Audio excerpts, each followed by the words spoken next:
Welcome to SK cooking. இன்றைக்கி என்னோட ஸ்டைலில் தாங்க பச்சை பயிறு போலி எப்படி பண்ணலான்றதை வீடியோக்குள்ள போய் பார்க்கலாம் வாங்க. அதுக்கு ஒரு பவுலில் 1 டேபிள் ஸ்பூன் சர்க்கரை, 1 டேபிள் ஸ்பூன் சால்ட் எடுத்திருக்கேன். இது ரெண்டுத்தையும் தண்ணி ஊற்றி நல்லா கரைச்சிக்கோங்க.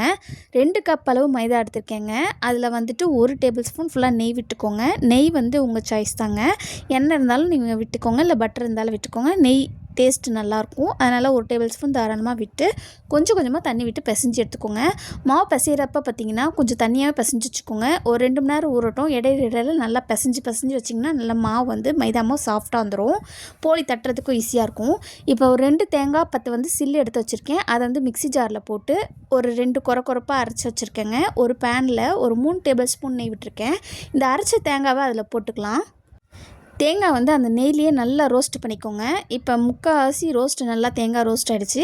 இப்போ பாசி பயிறு நான் வேக வச்சுருக்கேங்க. அதை வந்து அந்த ஜார்லேயே வந்துட்டு இதையும் ஒரு கொரப்பாக அரைச்சி எடுத்துகிட்டு வந்து இதில் சேர்த்துக்கலாங்க. சேர்த்ததுக்கப்புறம் பார்த்திங்கன்னா ஒரு பாதி கப் அளவு வந்துட்டு நான் நாட்டு சக்கரை தான் சேர்த்துருக்கேன். வீட்டில் வெல்லம் இருந்தாலும் நீங்கள் சேர்த்துக்கலாம், நாட்டு சக்கரையும் சேர்த்துக்கலாம், நீங்கள் ஒயிட் சுகர் கூட சேர்த்துக்கலாம். ஒரு 1/4 டேபிள் ஸ்பூன் ஏலக்காய் தூளும் ஒரு 1/4 டேபிள் ஸ்பூன் சால்ட்டை ஆட் பண்ணியிருக்கேன். நான் ஸ்வீட் வந்து பிடிக்கணுன்றதுக்கோசம்.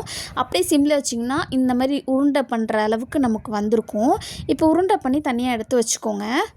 மாவு வந்து நல்லா சாஃப்டாக ஆகிடுச்சுங்க. இப்போ ஒரு உருண்டை எடுத்து நம்ம ஒரு பிளேட்டில் எண்ணெய் ஊற்றி நல்லா தடவி வச்சுக்கலாம். இப்போ ஒரு உருண்டை அந்த மாவில் போட்டு நீங்கள் ரோல் பண்ணி கையிலேயே நல்லா தாராளமாக தட்டிக்கலாங்க. கையில் கொஞ்சம் எண்ணெய் தடவி நல்லா தட்டிக்கோங்க. தோசைக்கல் நல்லா காய வச்சுட்டேங்க. அதில் வந்துட்டு 1 டேபிள் ஸ்பூன் நெய் விட்டுக்கோங்க. தட்டின போலியை ஆட் பண்ணிக்கலாங்க.